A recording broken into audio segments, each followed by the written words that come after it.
De quem é a culpa? Vivemos uma situação em que não há justiça. E de quem é a culpa? O povo sofre e não há a quem recorrer por aqui. E de quem é a culpa? Se a justiça é injusta, quem pode corrigir? O Supremo. Mas se o próprio Supremo é injusto, quem pode fazer justiça? Os políticos do Senado. Mas se esses políticos não têm a própria dignidade para tal, e por isso não podem se insurgir no que lhe compete, quem o fará?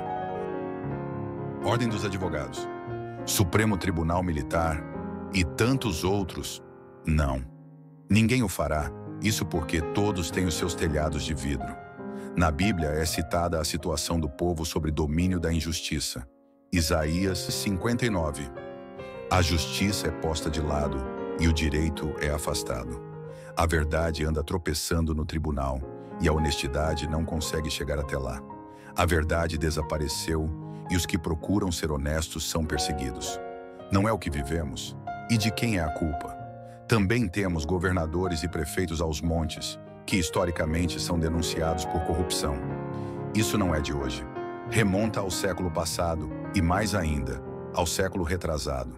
E de quem é a culpa? Em Provérbios 29 foi dito: quando os justos governam, alegra-se o povo, mas quando o ímpio domina, o povo geme. Então é isso, presidente, ministros, senadores, deputados, governadores, prefeitos e o judiciário. Todos numa grande ciranda. Nesse todos se resume a maioria. E de quem é a culpa? Também responde a Bíblia sobre o que vivemos. Oséias 4. O meu povo foi destruído por falta de conhecimento. Uma vez que vocês rejeitaram o conhecimento, eu também os rejeito como meus sacerdotes. Uma vez que vocês ignoraram a lei do seu Deus, eu também ignorarei seus filhos. De quem é a culpa? Do povo. Sim, o povo é o culpado. Todos nós, a grande maioria. Não procure se isentar. Não se engane, pois você também é. Não fosse a ignorância e o descaso de nossos antepassados, não fosse o erro de nossos pais e avós, não fossem os nossos próprios erros, certamente que lá, onde as coisas são decididas, nas esferas dos poderes, nenhum desses estaria ocupando os seus cargos. Desde o poder executivo, o legislativo e o judiciário, fomos nós que os colocamos lá, seja por ato de intenção ou por omissão. Nós, povo, os permitimos, e isso foi escalando ano após ano, década após década. E aqui estamos, vivendo numa terra sem lei. Pior ainda, sem honra, caráter, dignidade ou esperança.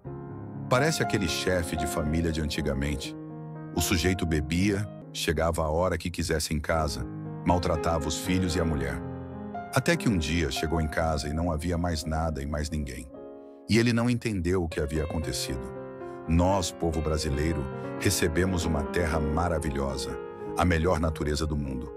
Mas a maltratamos, destruímos, nos submetemos a governos hipócritas, perversos, pessoas que chegaram ao pior na formação humana. O cinismo. Qualquer um que se completa desse sentimento, não há nada mais que lhe possa atingir ou incomodar. Nada que possa lhe fazer despertar. Nada que lhe faça rever as suas atitudes e decisões. Nada. O cinismo é o ápice da perda de qualquer fagulha de caráter, e nenhum escândalo é capaz de ferir essa pessoa. Salmo 37 diz: o ímpio fica à espreita do justo, querendo matá-lo. Salmo 10 diz: por causa do seu orgulho, o ímpio apenas crê em seu pensamento de que não há Deus. Lucas 6 diz: o homem mau da sua maldade tira coisas más, pois a boca fala do que está cheio o coração. Nossas vidas estão ruins. A vida de nossos filhos está em risco. O futuro não está claro. A insegurança é espírito vivente entre os homens que não estão dormindo diante desses acontecimentos.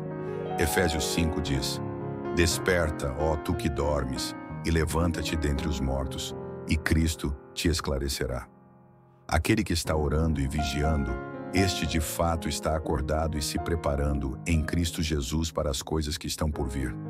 A injustiça já foi cometida pelo governo omisso, pela justiça perversa, pelas pessoas más há mais de 2000 anos. E naquele mesmo momento, o povo foi omisso. Então aquele que não errou, não pecou, não fez qualquer mal, foi injustiçado numa cruz. Seu nome é Jesus. Pelo seu sangue fomos libertos, e nessa liberdade nada fazemos para honrá-lo. Pois em 1 Pedro 4 nos foi dito: visto que Cristo padeceu por nós, por sofrimento em seu corpo, o pecado foi vencido. Então, no tempo que lhe resta, não viva no desejo dos homens, mas viva segundo a vontade de Deus.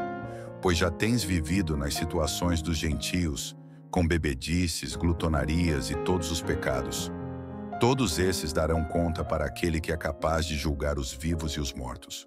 Já está próximo o fim de todas as coisas. Por isso, seja sóbrio e vigie em oração.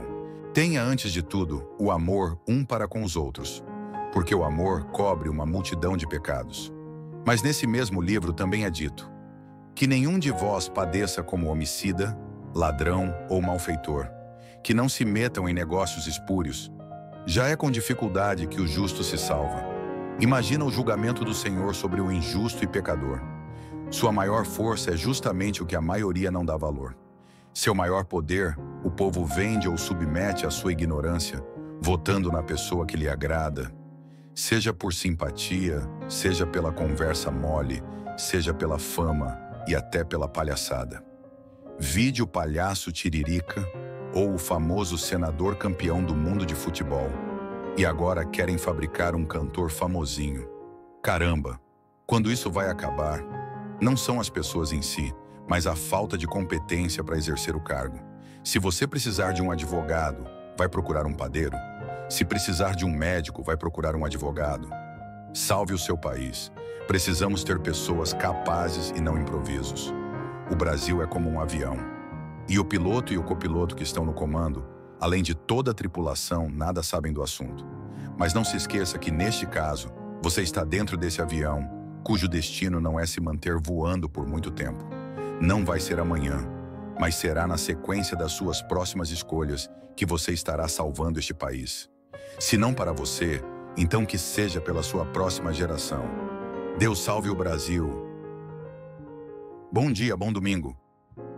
Jesus te ama.